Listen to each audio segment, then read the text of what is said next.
Okay, well, we're going to go ahead and get started. We want to keep on time and have plenty of time for discussion, allow plenty of time for discussion. So we're going to go ahead and start. Starting with the topics for today, they are listed on slide 3. Within each of these sections, we are going to be focusing on year-end reminders. And then where relevant, we are going to recap some of ODE's OAEP presentations that were given last month. The OAEP presentations, if you haven't printed off the complete presentations, we have provided a link to the conference website in our resource section, so you'll have the ability to go there and print off the presentations in their entirety if you haven't done so already. So let's get started with the assessment section, starting with missing lists. So nearly all of our assessments now have missing lists provided, the exceptions being the ones listed on the slide. And just in case you don't know what those abbreviations, initials mean, there is not a missing list for the International Baccalaureate, the Advanced Placement, Industry Credentials, the Work Keys, or the OGTs. So every other assessment will have a missing list except those. Now, most of the missing lists are based on both enrollment information and vendor files. And the exception with that being the DPR map, that missing list is only based on vendor files.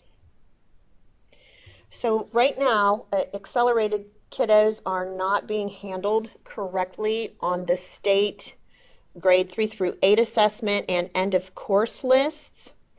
There is an update due mid or late June to fix this. So an example of this is if you have an 8th grade student who's taking an algebra end of course exam, you're going to find that that student shows up on both missing lists. And then once the fix is implemented, it will remove the 8th grader off of both missing lists once you report those end of course exam results. And then the child outcome summary list, the missing lists for that, as long as you report at least one result for a student, that will prevent those kiddos from showing up on a missing list. We are aware that in some cases, students may have more than one child outcome summary result, but you need only to report one to keep them off the missing list.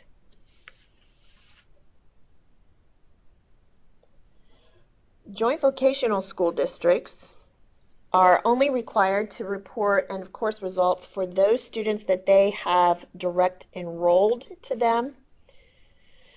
So in this situation where you have full-time JVS students who are in an end of course exam, they are going to appear on the resident sending end of course missing list. And the reason is the resident sending is the district that's required to report the results for them. The missing list is based on the How Received IRN as reported by the JVS. So if the JVS is reporting all asterisks as the How Received, then the process will look at the district of residence IRN. Now we are aware that in some rare cases, the correct resident sending is not always selected if there are more than one, but there is a fix in the works for that. And then the other couple of reminders regarding the missing lists, just to remind you to review your alternate assessment missing lists. Last year we had a significant number of entities that did not submit all of their alt results. So you definitely don't want to be not reporting results that you should be reporting. So just a friendly reminder for that. And then the missing lists have also been updated to exclude the new CO sent reason.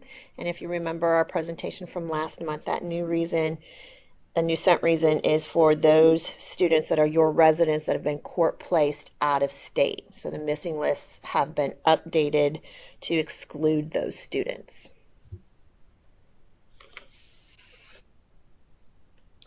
Another level 1 report, in addition to the missing list, is the supplementary report.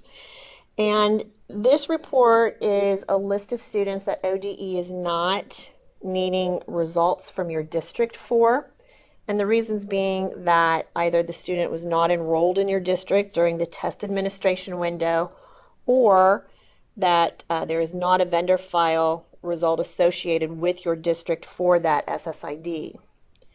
And an example of when you would see students appearing on the supplementary report, or that represents what I just stated, is for the spring state assessment grades 3 through 8. The vendor file that you receive includes all the students associated with your district. So that means those students that are open enrolled out would be included in your vendor file. And if you as a district just take that vendor file and upload it into your student software system and then submit that, all those open enrolled out students would appear on your supplementary report.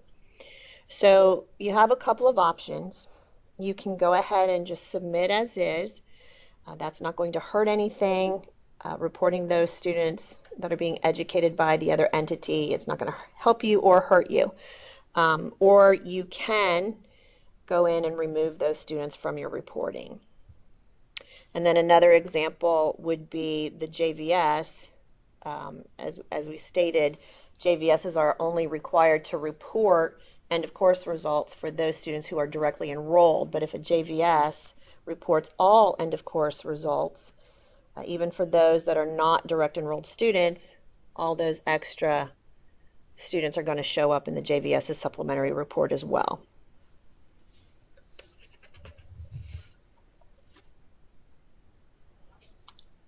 So there are a number of Gen Issues checks for dropout recovery schools, and those are listed on slide 8 here. There is a new check that was added last month on the MAP participation rate, so we wanted to draw your attention to that new check. And then for the preschool early learning assessment, if you remember, there was a new check added back in February, like mid-February, for the fall collection, where that check was comparing the reported scores to the scores in the vendor file. What we found with the fall collection was that some districts were using the wrong file from the K-Ready system. So that Gen Issues check is going to continue to run for the spring collection as well. Again, comparing what scores you're reporting to those found in the vendor file. And my understanding, some of my ITCs from my presentations let me know that the K-Ready system updated to let you know to identify the appropriate file to use by, there's a EMIS in parentheses behind the appropriate file. So just wanted to share that with you, that they helped us out too. So if you are a district that is finding themselves in the need to file an appeal, we wanted to review the appeals that would be running in the next couple of months, starting with the July appeals. Now the majority of these appeals, as you can see, is opening July 18th and running through the 26th, where the deadline to submit the corrected data for those is July 31st at 5. There is one exception, and that is the DPR appeal is running earlier. As you can see, that closes on July 16th, with the corrected data being needed by July 22nd at 5 o'clock. The other thing we wanted to remind you is once you file an appeal, you want to watch for the approval email. That not only lets you know, of course, that you've been approved to file an appeal, but it also lets you know what next steps you need to take to correct your data. And since this information is communicated by way of email, you want to make sure that all email addresses are up to date in OEDs for some of your significant staff members, like your superintendent, your treasurer, any superintendent designee who may play a part in the appeal process for your district. And then, of course, you as the EMIS coordinator, you want to make sure that your email address is correct in OEDs as well. And then the August appeals are listed here on the next slide, slide 10. And all of these close August 22nd. And the deadline to submit corrected data is August 26th. And again, once you file, just start looking for that approval email. All right, let's continue with the TGRG and retention topic.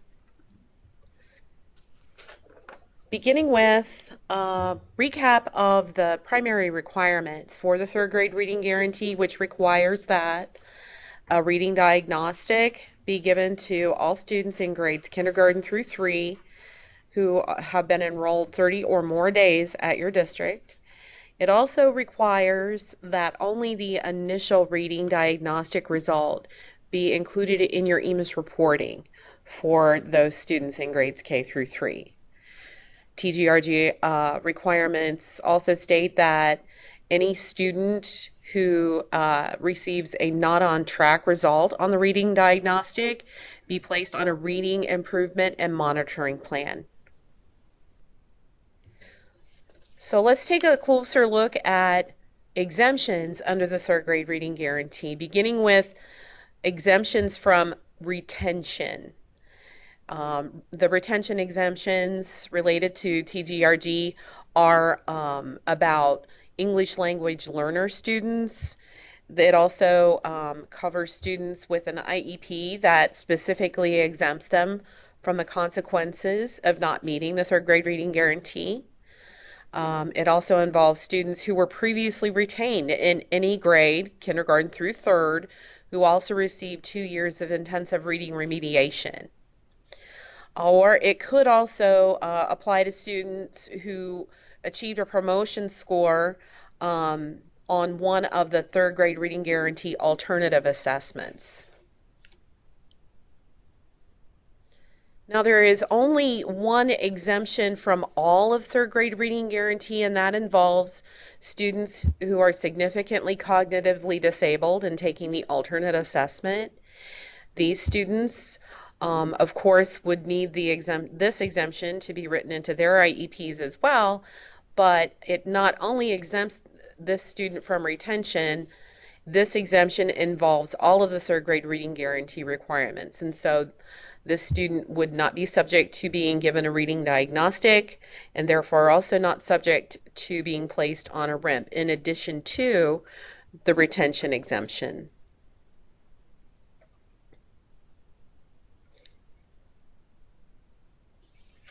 So let's take a look now at the reporting options for the various pieces of TGRG, beginning with a reading diagnostic. These options are reported as part of the FN record for your students, and the first option there, the double asterisk, this is only to be used for students who have been in your district for fewer than 30 days or are in grades 4 and up. Now, it is possible that a student in grades 4 and up might be given the reading diagnostic, and in that case, of course, if a district does give the reading diagnostic to a student in any grade outside of kindergarten through 3rd, you should absolutely report the result for that student, not the asterisk. The EX option is used for students with the significant cognitive disability taking the alternate assessment and who are exempt from TGRG in its entirety. And then for the RN, that's used for students who've been in your district for more than 30 days and were required to be given the diagnostic, but were not given it for whatever reason. And then, of course, options AO and NO are used to report a given student's results.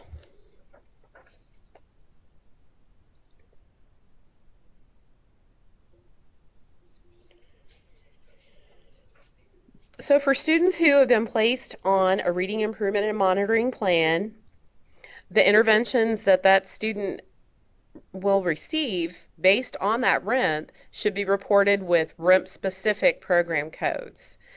These RIMP-specific program codes, we'll stress, should only be used provided all RIMP requirements have been met. Otherwise, any interventions provided without a RIMP being in place should be reported with non-RIMP intervention program codes.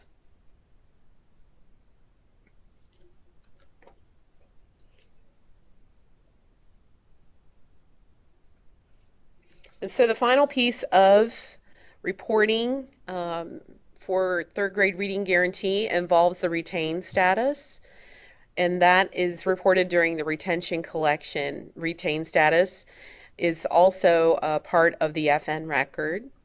So running down through the various options, the asterisk should only be used for students who have met either the 677 promotion score or the 45 reading subscore on the third grade ELA. Beyond those requirements, all of the other options should be used. And so for option A, that's used for students who were retained at the end of the previous year and will still be retained as a third grader. Options D through F are for the various retention exemptions. As we pointed out on the earlier slide, your English language learners, students exempt from retention based on their IEP, the previously retained students with the 2 years of intensive reading remediation.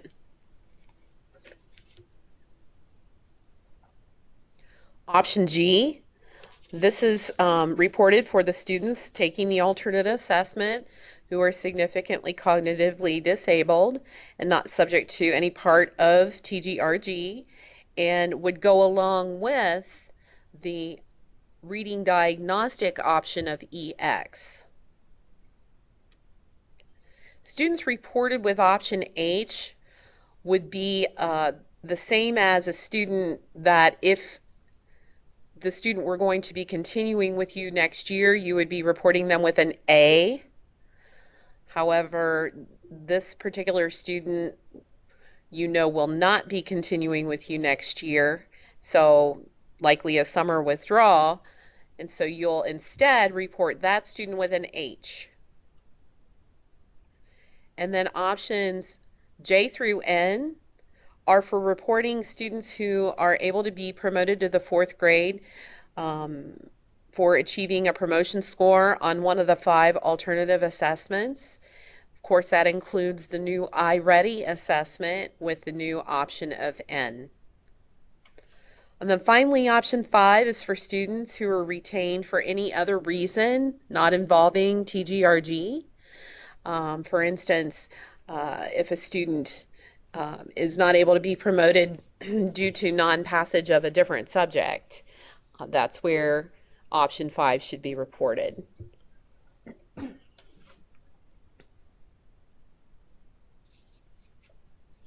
So the Gen Issues reports that will be run for items relating to the 3rd grade reading guarantee, we'll take a look at the things that you see listed here on slide number 19.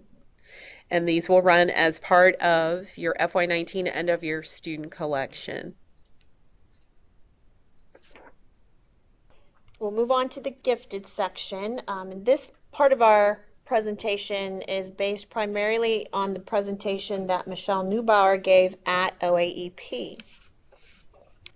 So let's start first by just running through some of the gifted reporting requirements. Starting with traditional districts, they are required to screen, assess, and identify every year. They are not required to serve. Whereas with community schools or STEM districts, Those entities are not required to screen, assess, or identify, but if you do, you are required to report the record for any of the students who are screened, assessed, identified, or served.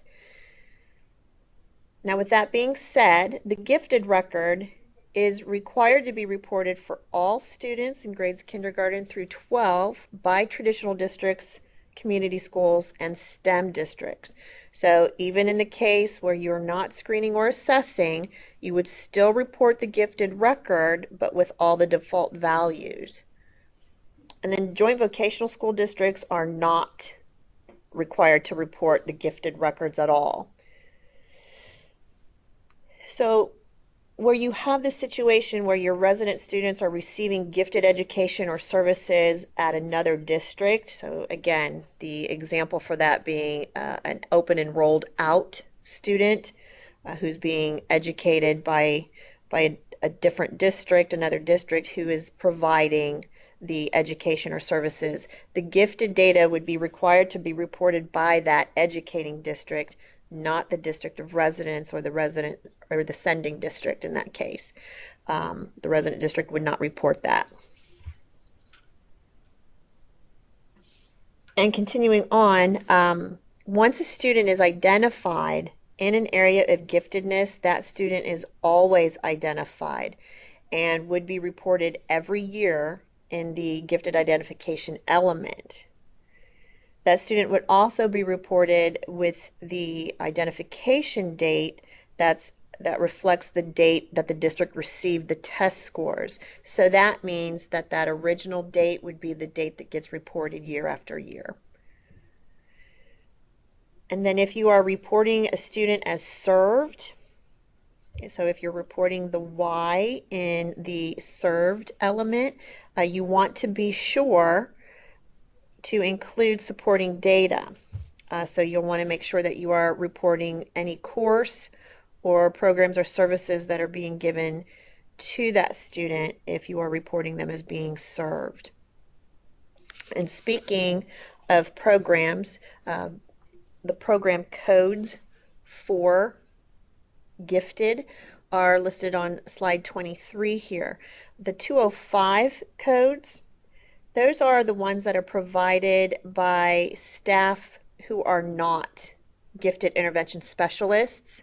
And examples of those types of services or programs would be a regular classroom with cluster grouping or advanced placement courses where a regular teacher is providing the education in that situation.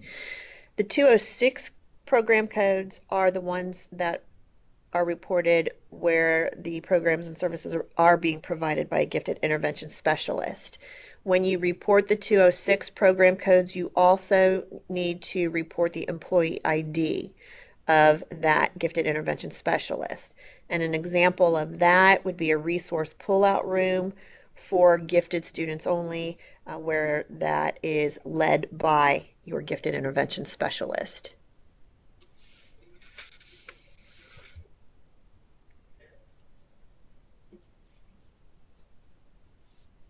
So at OAEP, Michelle shared the reporting of ACTs and SATs for students who are in grades 6 through 12 who take either of those assessments. They are automatically considered screened for gifted in the subjects as stated on the slide. So if you have a student who takes the ACT, they would automatically be considered as screened in math, reading, writing, and science, and then for SAT, math, reading, and writing. And they should be reported as such. So in addition to that, then depending on the score that the student earned, that student may be reported as identified as of that test date if that student had not already previously been identified in that area. Now, for more information on approved gifted assessments, we have provided you with a link to that information. There's a URL that we've provided in our resource section.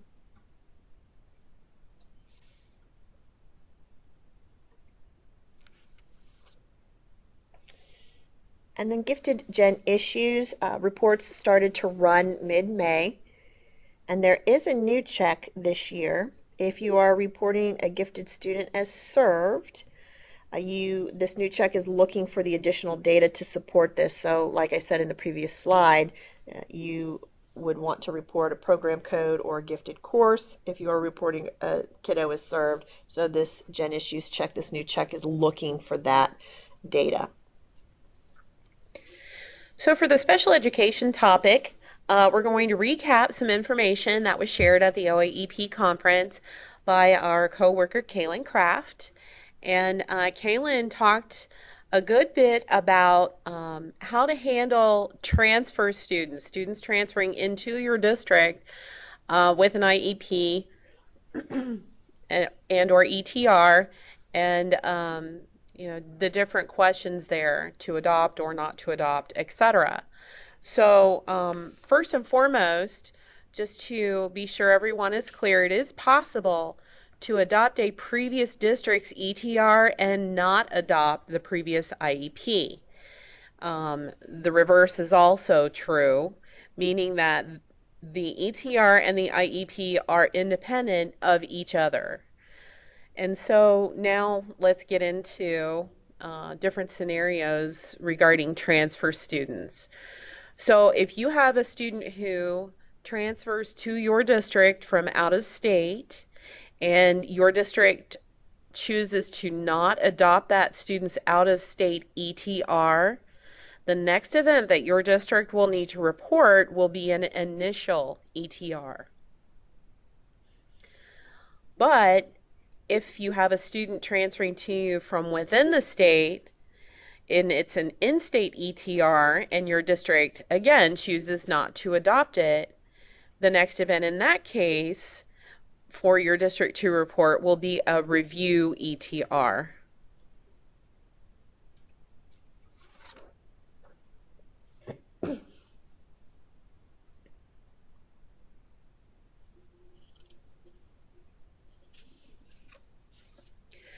When a district does adopt either an ETR or an IEP, you're also adopting the timelines that come with that ETR or IEP. The timelines don't start over again. So if your district is not adopting the event, then for the new IEP, the 30-day rule will apply. Now, when you don't adopt that IEP and the 30-day rule kicks in, if you're serving the student, if services are being provided based on the prior IEP for that student, remember, of course, to report the NIEP event until the new IEP is in place.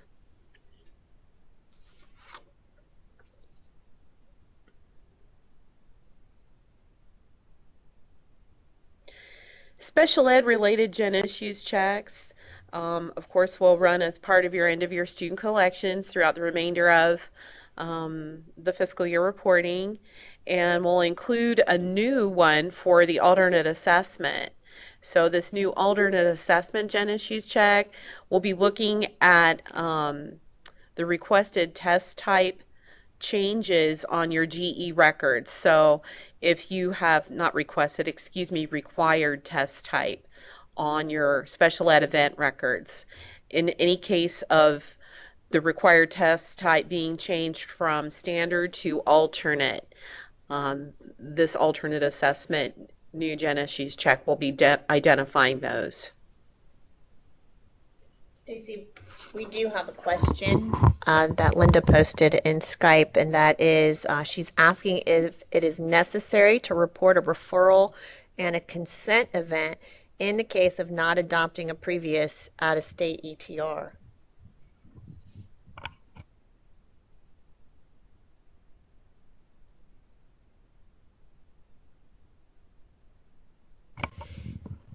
Linda, in that situation, the process would be starting over. So yes, you would need to report all the necessary events with that initial.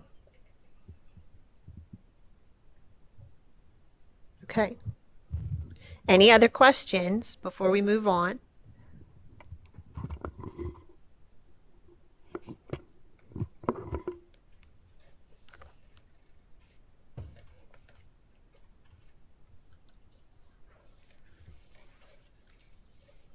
Okay. Well, let's move on into staff and course. We are going to review Mary Rose's OAEP presentation that she gave. So you want to make sure that all of your staff who were employed at any point during fiscal year 19 gets included in your reporting. The final staff and course collection is an opportunity to clean up any errors that were left over from the initial collection. Now, bear in mind that corrections made in the final are not reflected on the report card in regards to proper certification. If you remember, proper certification, the data that's used for that measure on the report card is as of the close of the initial staff and course collection. But by all means, you want to make the corrections not only to make sure that your data is as accurate as possible, but making the corrections in the final collection could also help resolve any of your CTE, FTE issues that you may be seeing. So, and again, like I said, if for no other reason, you want to make sure that your data is as accurate as possible. We always say to report as best you can. Now, the other thing we want to talk about with staff and course collection is kind of more of a public announcement, public service announcement type of thing, just in regards to this collection being open until August. EMIS coordinators are going to want to talk to their human resource office or their payroll folks to ensure that your fiscal year 19 data doesn't get wiped out when your district rolls over to the fiscal year 20. So we see situations every year that when that rollover occurs, there are unfortunately some instances of fiscal year 19 or the previous fiscal year's data being wiped out. So the suggestion that we would have, the public service announcement, would be to take a snapshot in your local software as of June 30th.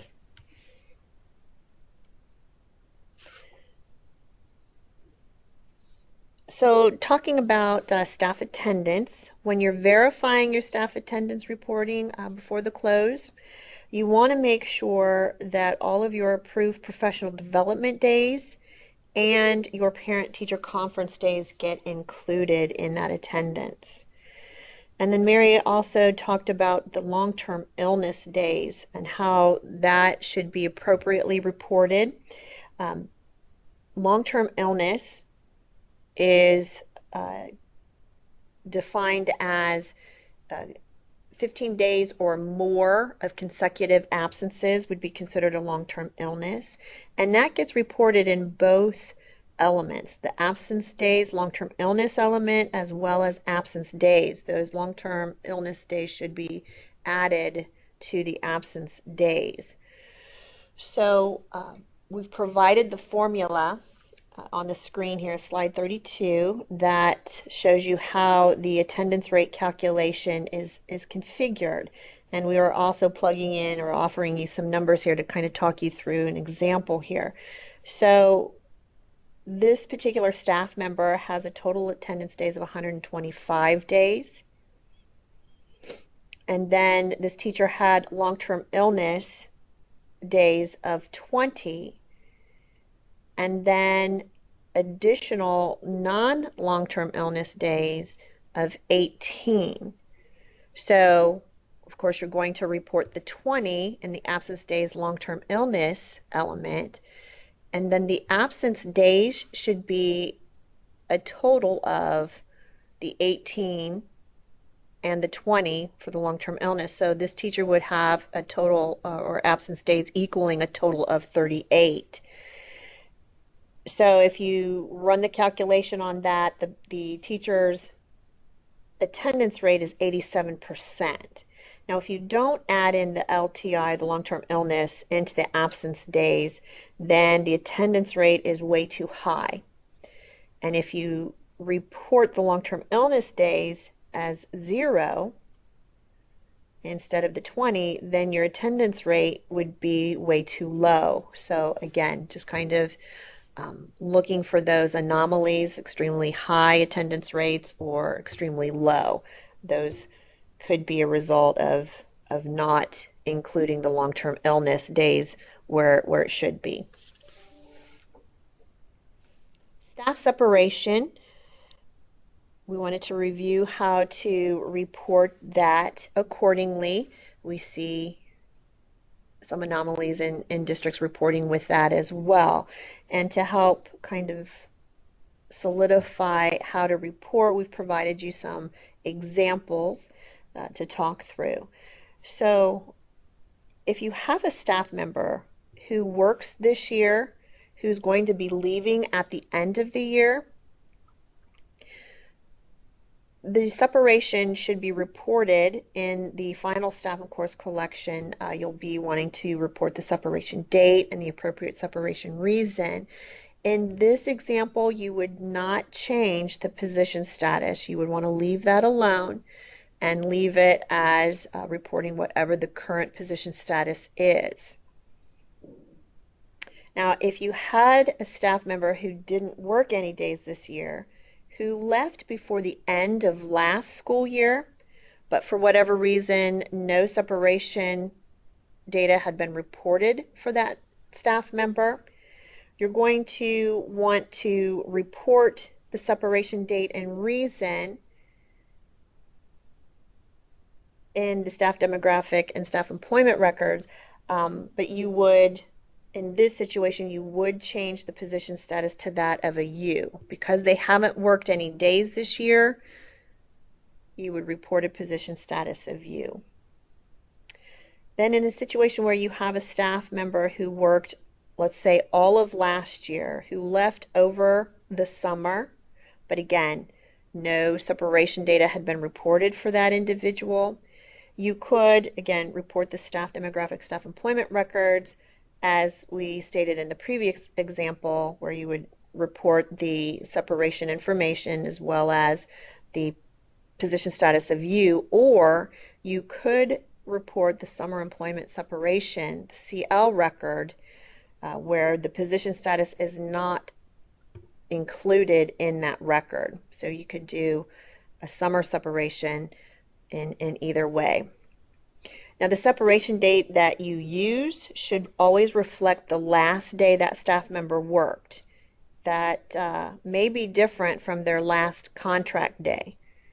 So again, the separation date would be the last day worked, not necessarily the last contract day. If you have changed any of your position statuses for staff members who actually worked this past year from their current position status to that of a U, like the C for current to a U, you would want to change that back to the C before the close of this final collection. Because if you don't, those staff members that are incorrectly reported with a position status of U will not be included in any calculations of your staff employed this year. So again, if you've made that change, you would want to change them back.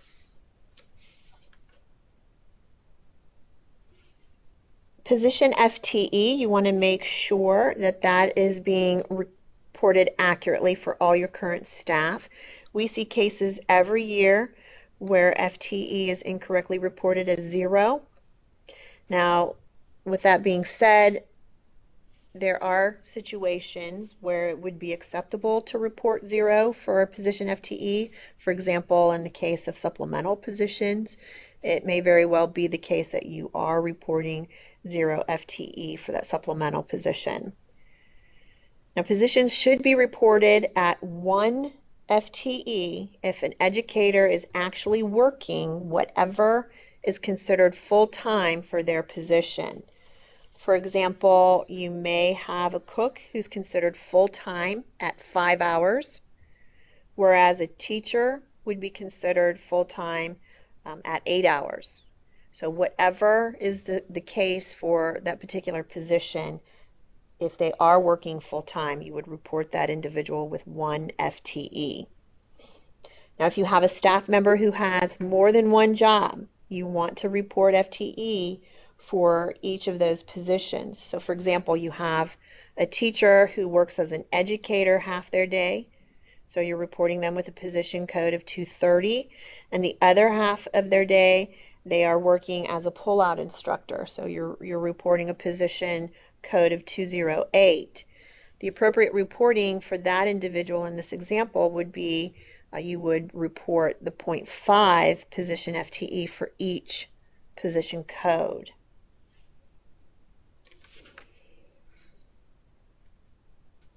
Now, there aren't many Gen issue checks running for final staff and course. There is only one staff-related check, and that is for attendance reporting. And you should be reporting attendance for all staff members. And then the only course checks that we have right now are for preschool courses. And again, those are listed on the slide as well. Excuse me.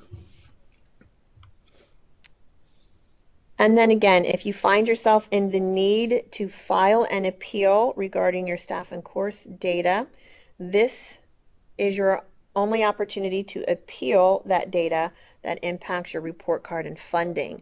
Again, excluding any proper certification data. You can't appeal that during this appeal window. Of course, that's based on the initial staff and course data for the report card. Now, this is the appeal opportunity for you to appeal your own staff and course data. This will not be subject to appeal during the later funding appeals. So you want to be sure as you're reviewing all your EMIS, your funding and report card related reports, you want to keep that in mind as part of your final collection data review process. Do we have any questions, Stacy? We have no questions. All right. Well, we are just keeping on.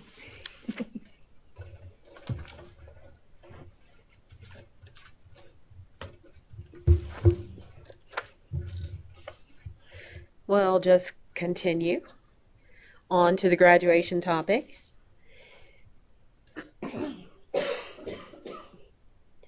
So we'll review the presentation that I gave at the OAEP conference with a focus really though on end of year student collection reminders, and we'll talk more about graduation collection items when we come back together again with you in August. So for purposes of this presentation, our focus is going to be on end of year student reminders, beginning with dates. Dates, of course, is one of the key components of graduation reporting, and the dates to be verified as part of your end of year student collections, of course, begins with your effective end date reporting, making sure that this is being reflected as the last day that each of your students attended.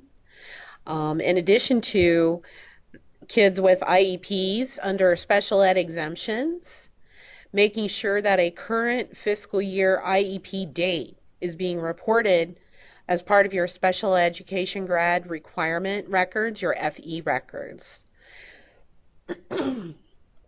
Because of course the rule around the special ed exemption reporting is that those exemptions are to be reported every year that they continue to be in place. Now, we're talking about encouraging everyone to, of course, verify the reporting as part of your student collections, but the special education grad requirement record is reportable during your graduation collection if it, for whatever reason, happens to be missed during your student reporting. Of course, the diploma date, yes, is important, but it is only reported as part of your graduation collection. You do want to verify those records as well.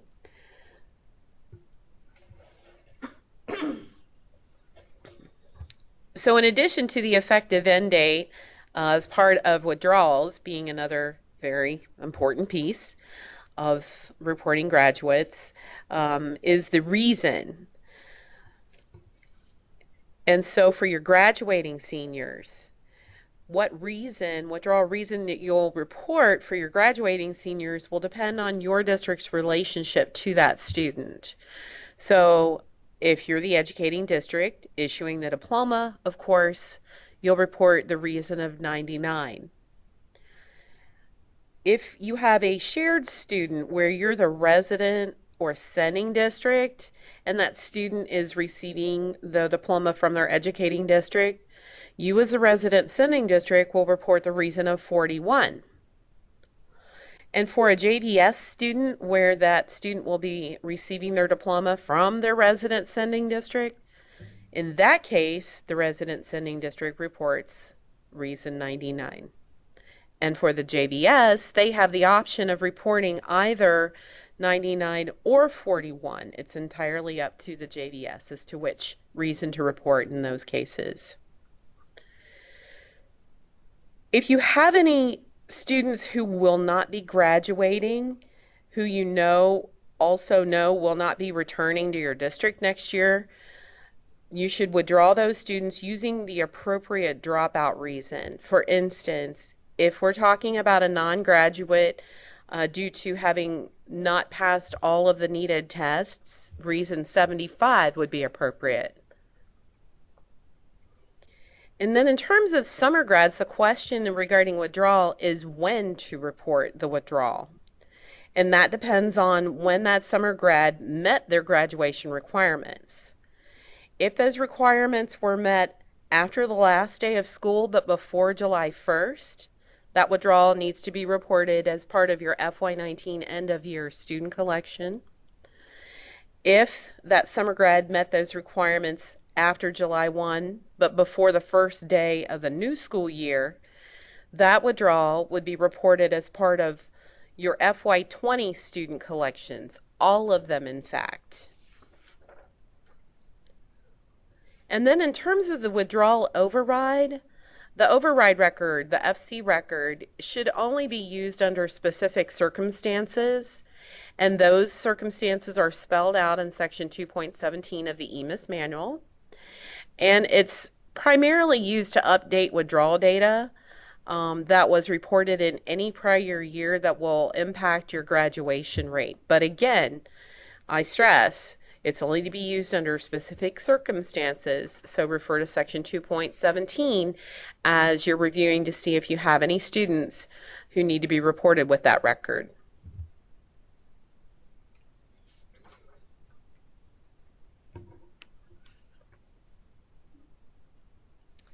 Of course, assessments are also key in reporting all of the data requirements for your graduates, and all of the assessments listed here are reportable during their regular assessment collection, as well as you do have like the last chance opportunity, if you will, to also include them in your graduation reporting.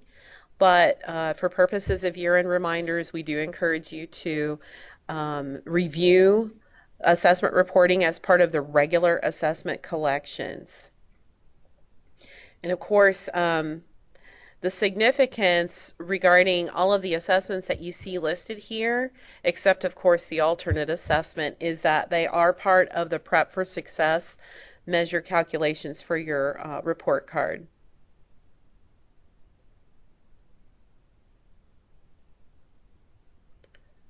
So all of the other grad reporting cornerstones, again, that were part of the OAP presentation, those ones that you don't see here that are specific to the graduation collection, we'll review with you in August.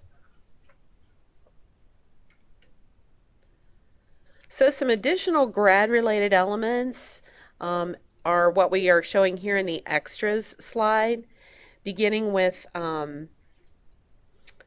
the alternative pathway program codes. These are things that aren't necessarily applicable to all of your grads, and they are also reportable during both the student and the graduation collections.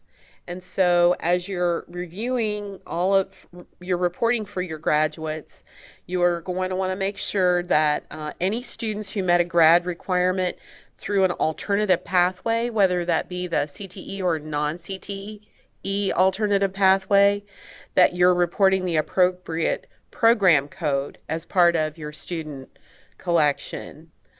Any students who earned a seal, whether it be one of the seals of biliteracy or the Ohio Means Job Readiness seal, verify that the appropriate program codes for the graduation seal that any given student earned is also a part of your reporting.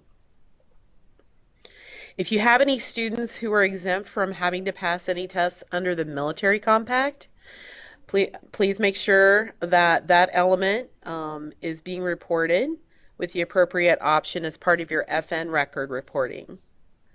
And then if you have any students who met passing standards on 1 out of the 5 OGTs under our alternative criteria, be sure that you're reporting option 1 in the OGT grad alternative FN element. And you can find the criteria for that OGT alternative at the grad requirements web page, and we have included where you can locate that web page as part of our resources section at the back of today's presentation. Now, this is likely rare at this point that you're going to have students graduating under OGT, but it is possible. We have one question that came up, and I thought we should ask it before we moved on from this slide. The question from Linda is, if a student completed grad requirements after the end of school but prior to July 1, but graduation was not approved until a board meeting that occurred after the July 1st date, what date should be reported as the diploma date, and then what date would be reported as the withdrawal date? Great question. So when we were going through the things to verify and talking about when to report graduation information for summer grads, the assumption was that the student had already received the diploma upon having met the graduation requirements. So they sort of went hand in hand when we were reviewing when to report everything, or the withdrawal for that student. Excuse me. We were talking about when to report the withdrawal. So in terms of if that student's withdrawal differs from the diploma date, that it's possible, of course, to do that, and you should absolutely report them accordingly. Whenever the student met the requirements, you withdraw them. Whenever they receive their diploma, you report that date as the diploma date. So in that situation, Stacy, the withdrawal date would be when they met the requirements, but the diploma date would have been issued after the board meeting, so the diploma date would be as of whatever date the student actually received the diploma. That's correct. Okay.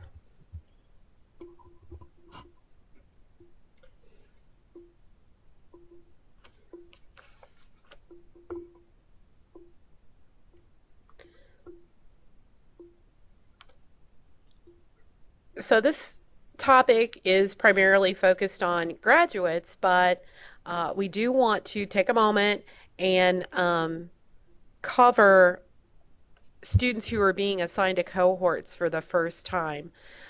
Because the grad cohort reports are currently available as part of your FY19 end of year student collections, it is important to also keep these kids in mind, kids being assigned to your cohort for the first time. And understanding that those assignments are happening either by the grade level that the student is being reported with as of October 1st, meaning grade level 9 as of October 1st, for a student that was part of your reporting last year, or by the fiscal year began 9th grade that you're reporting for a student that was not a part of your reporting last year. So those are the two ways that a student is assigned to a cohort for the very first time. So please be sure you're checking your reports for these kids before the close of your FY19 end of year student collections, which is when you'll still have an opportunity to make updates to your data reporting that can change a kid's cohort assignment. Once your FY19 end of year student collections close, your ability is gone in terms of being able to make those corrections through your EMIS reporting.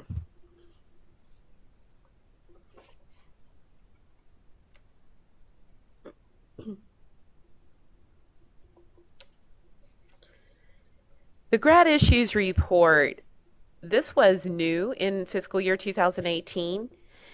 It will be run again this year. It is a level 2. It's in the same style as Gen Issues reports. But this report is generated by the ODE EMIS data managers.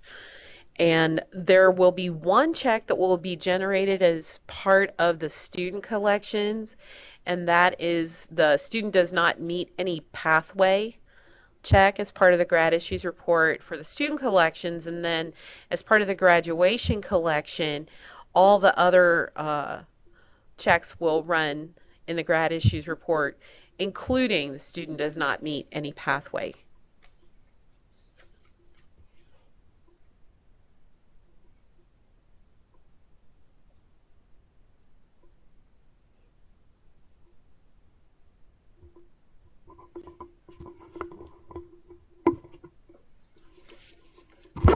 Stacy, Linda did follow up with a question, just wondering, in that situation that we talked about, would that student be considered a 4-year graduate or a 5-year graduate? And because summer graduates are still considered, as long as they meet those requirements prior to the start of the next school year, they would still be considered a part of that graduating class. So it would still be a 4-year graduate, is how I answered that. That is correct. Yes, even though the diploma date is in the next fiscal year. As long as the diploma date is prior to the first day of the next school year, and that student can be considered a part of their graduating class. So a student who was a part of the class of 2019 who receives their diploma prior to the first day of the 1920 school year is still a part of the class of 2019 cohort.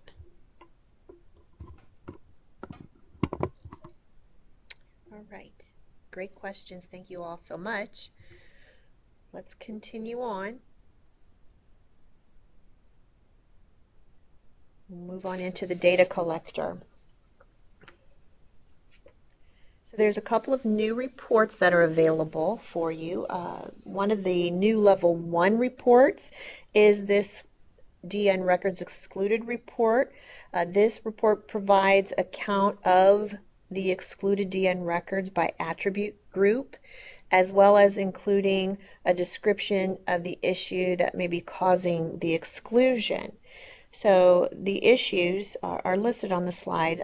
The first one being an incorrect district IRN. If it doesn't match the submitting entity IRN, those records would be excluded. If the issue is an incorrect attribute for an org type, those records would be excluded. So for example, if a JVS is reporting lunchroom percent attribute, they do not report that, so those records would be excluded. And then the other issue, in the case of an incorrect collection window, if you are reporting attributes in the wrong collection, those records would be excluded. And an example of that would be the College Credit Plus attributes. Those only get reported in the end of year student collection. So if you report those earlier than that, those records would be excluded as well. Another level 1 new report is the missing report. This report highlights the attribute names that are required to be reported by an org type, as well as the collection request, but were either not included in your submission or were marked as invalid. So this is a report that you'll definitely want to review to see if you are missing any attributes that you're required to be reporting. There's also a new Level 2 report, the Where Kids Count Summary. This report compares the majority of attendance IRN reporting across reporting years. This is to help you identify any potential issues. For the majority of districts, this report is informational only. But we do see cases every year where records may not necessarily get reset in the majority of attendance IRN field, and those get carried forward and could cause issue. So an example, if you take a look at the screenshot that we've provided you here, for the data row where you have the warning on your 10th graders who have been reported with a majority of attendance IRN of all asterisks, so meaning that they are counting at the state level. Comparing the past 2 years, in previous year your percentage was about 23%, but there is a significant increase in the number of 10th graders being reported at the state level. This year it jumped to a little over 31%. So because that is a significant increase, we're just drawing your attention to it. It may very well be correct reporting, but because of the significant change, you would definitely want to review how you're reporting your 10th graders. Just make sure you're reporting accurately there. Some enhancements that are coming with the new version of the data collector. The purpose of these is, of course, as always, making things a little bit more user-friendly for you. David talked about messages being included on the collection requests tab, and this is going to be a collapsible message section. The screenshots that we're providing you, of course, keep in mind that these are draft, so when the new version comes out, you may see some slight variations.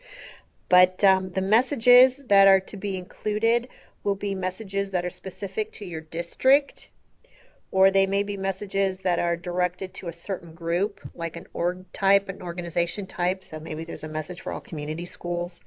And then there's also messages that will be directed as statewide messages. Now the nice thing is that ITCs will also see the messages that are pertaining to your districts, so that'll be very helpful and beneficial. Now each of the messages will have an expiration date after being read, and our understanding is that the expired messages will still be accessible. And then once you read the messages, you will have the ability to hide messages. You'll have that option as well. Excuse me. The new version will include some changes for the Reports tab. There's going to be a new way to view your reports. Again, this is an effort to simplify locating and accessing these reports. So there will be 2 sections now instead of the 3 sections that we're used to. In the pre-submission to ODE section, that's where you'll find your preview reports and your level 1 reports. In the post-submission and processing section, that is where, of course, you'll find your level 2s and your received files. There's also a new section being added, as you can see on the slide, that's labeled Highlights and Recent section. This is going to include reports that ODE wants to highlight because either they're important or they're brand new. Those will stay in that section, the Highlights and Recent sections, for a certain number of days. And then after that, those reports will be moved to the list of reports with all the others. And that's another enhancement that's coming where we'll be combining the level 2 reports and the files reports into one list. So you'll no longer have to look in 2 different places or need to understand the differences between the reports. They're all going to be combined in one list. And with each report, you'll see that there is a help link at the end, or at the end of the screenshot here, where that will reference you to additional information or report explanations and so forth. There's filters that are available. You can see a category filter at the top, and then you can also see a category filter at the bottom. The options for those filters are specific to the user and to what level they have access. So as an EMIS coordinator, you will be able to see all categories. Now, by default, there will be 10 reports at a time per page. There's a default setting of 10, and as you can see, you could change that if you wanted. You could change that number, but by default, you'll see 10 per page. And again, that will be there'll be a timestamp, and that's how they're ordered. So the most recent will be on top there for you, and it will be across all manifests. This list is across all manifests, and then you as the user can page through the various reports. The file reports are going to have more readable names. Those will also include a run date. And then again, there are additional filters at the bottom. You can filter by way of school year, or you can filter by a specific report or file name. So up to this point, submission files had been stored in the Archives tab or with the Archives tab. So with this new version, all the submission files are going to be moving to the Submissions tab. And then the Archives will move from the Files tab to the Archives tab. At OAEP, David talked about how there's going to be a new archive feature. There's going to be an auto-generate where ODE can create an archive set of reports of data that's used for each payment.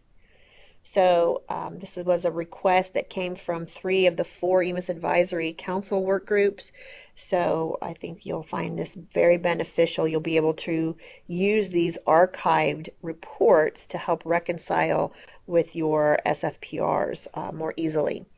And then these will be available along with regular archive files.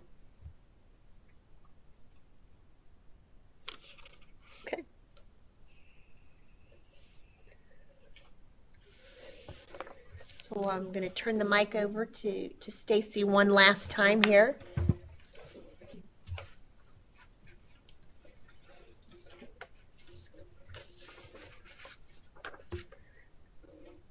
All right, let's continue with the ODEX topic.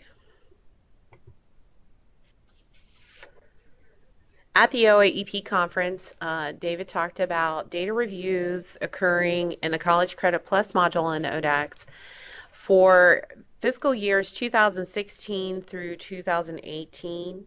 A communication went out to colleges announcing a timeline for closing out 16 through 18 CCP data, letting them know that this will be their last opportunity to make any needed updates or upload any new records in order for districts to then have an opportunity to flag any of that updated data that was submitted by colleges. So there have been some communications recently regarding updated records in CCP.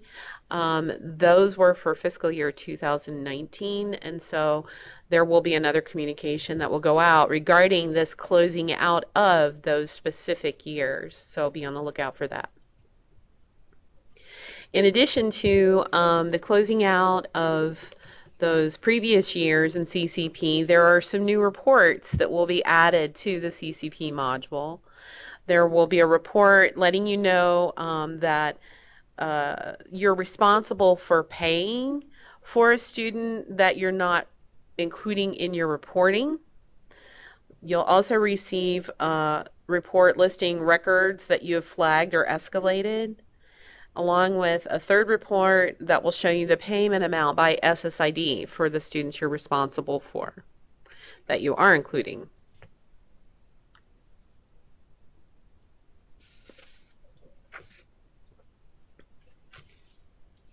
Users in ODEX now have a help link in each module in ODEX. It may look a little misleading that we have this note on a slide with a title specifically referring to the record single student screen. However, it is important to point out that this help link is available in every module. And so clicking on it will open up a separate browser tab with the wiki section for that module. And so it's also important to point out that the main help link that is still available on the sign-in page, the same as always, but it has been renamed ODEX Help, which is different, again, from this blue help link that you're going to see within all of the modules.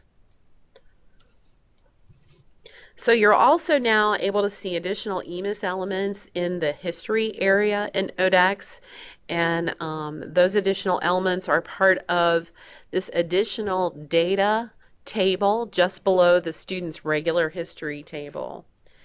And what you should be seeing there is data going back to fiscal year 2015.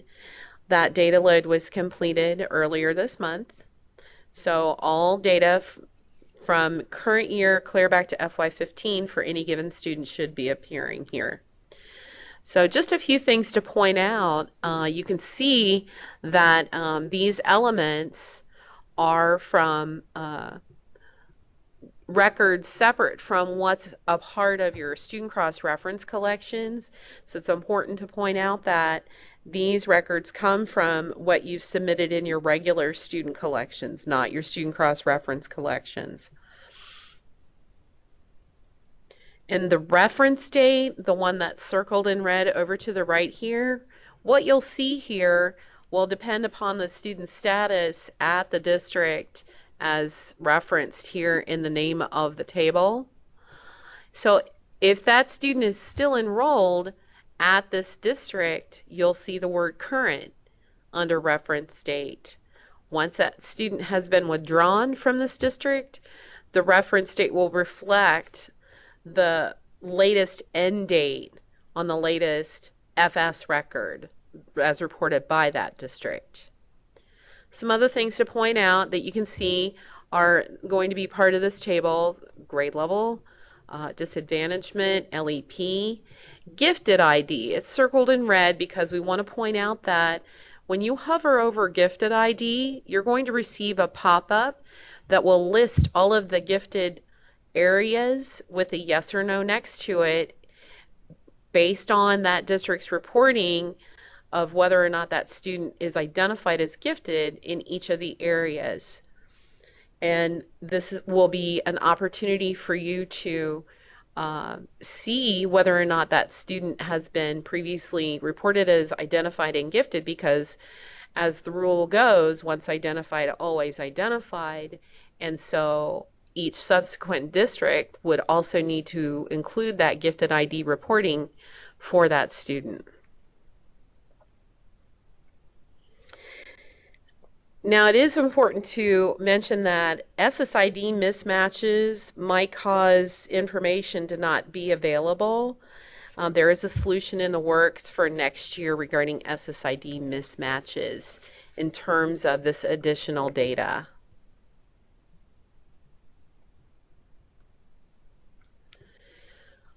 The ability to upload documentation in the tuition module is available right now. The long-term goal in terms of document uploading is to make it available throughout ODEX, wherever, of course, it makes sense. So now we have it available right now in the tuition module. Only educating districts can upload documents, and then paying districts then have the ability to go in and download these documents.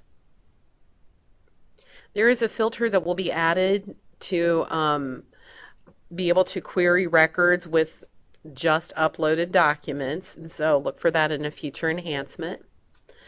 So what you'll see here is a last date to download. What this means is that documents will be downloadable by the paying district for a limited time. These documents will never be a part of the module permanently, and this is for privacy, security, and storage reasons.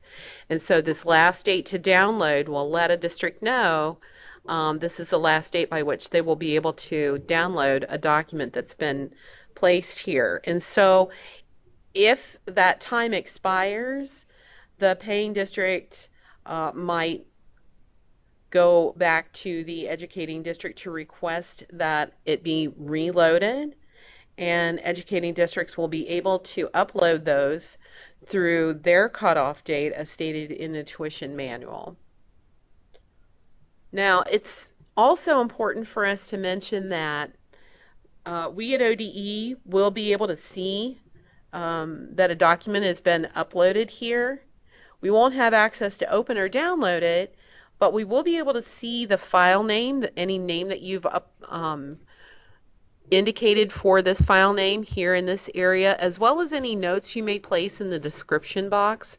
So we would just remind you we're prohibited by law from having access to student identifiable information, so please be careful how you're naming your documents, with making sure not to use a student's name or any other sensitive information, or placing that information in any notes box.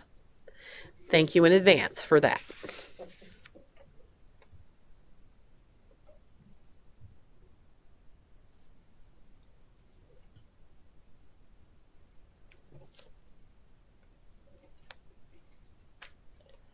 Okay, so just a few more items.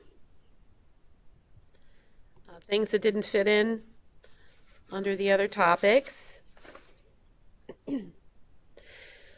Some additional Gen Issues reports. The things that are going to be running in terms of Gen Issues reports on other student-related data as part of your end-of-year student collections. We'll be looking at things related to your attendance reporting, your discipline reporting, participation rates, and proficiency rates. So that covers all of the items on slides 56 and 57. None of these Gen Issues are new, so they are all published as part of the most currently posted version of the report explanation for the Gen Issues report. And then just a couple of other appeals that we've not mentioned yet. The FY19 student appeal and the FY19 final calendar appeal. Both of these appeals are going to be districts' only opportunity to appeal your own data, and so the later funding appeal will not provide you with the opportunity to appeal your own data. So these are going to be where you're going to want to do that, is during these these appeals.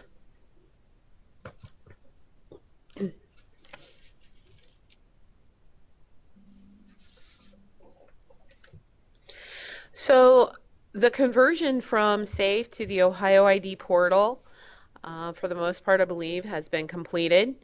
It began back in mid-May, and the conversion of ODEX from SAFE to the Ohio ID portal just happened very, very recently. As a matter of fact, there was an EMIS newsflash that went out this morning talking about how ODEX will be accessible via SAFE only up until next Thursday, June 27th.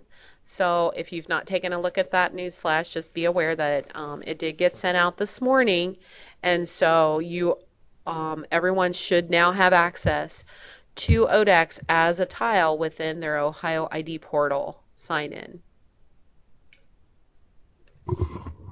We have a question from Tawny. She's asking in relation to the ODEX section, is it only the EMIS coordinator role that allows people to see the tuition module, or is there a role that can be granted to personnel who work with the flags so that they can upload documents as well?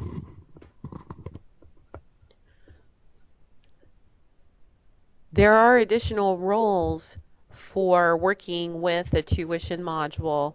I would refer you to your OEDS administrator, and if you look in OEDS on the personnel tab in the top table, you'll be able to see all of the roles that are available, and there's a handy search box that's a part of that table. If you type the word tuition into that search box, you'll be able to see all of the OEDS roles available for assigning to staff that will grant various levels of access to the tuition application.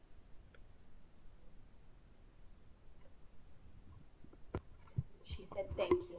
You're most welcome. So the remaining portions of the presentation involve our resources. So I do want to point out just a couple of resources. Of course, we have all of the sections of the EMIS manual that were referenced as usual, as well as our report explanations that were referenced as part of the presentation. And so on slide number 64 under other resources, we've pointed out the approved gifted assessments document that we talked about regarding the using ACT and SAT for reporting students as screened in the areas of gifted,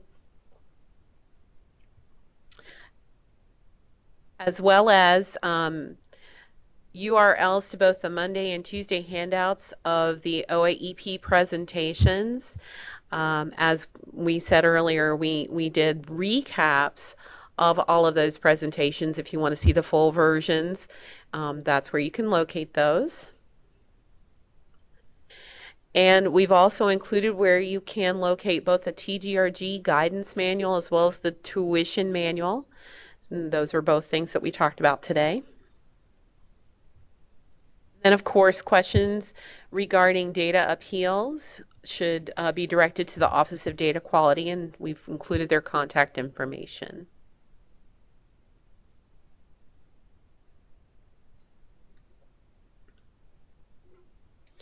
So at this time, that completes the presentation portion, so we can open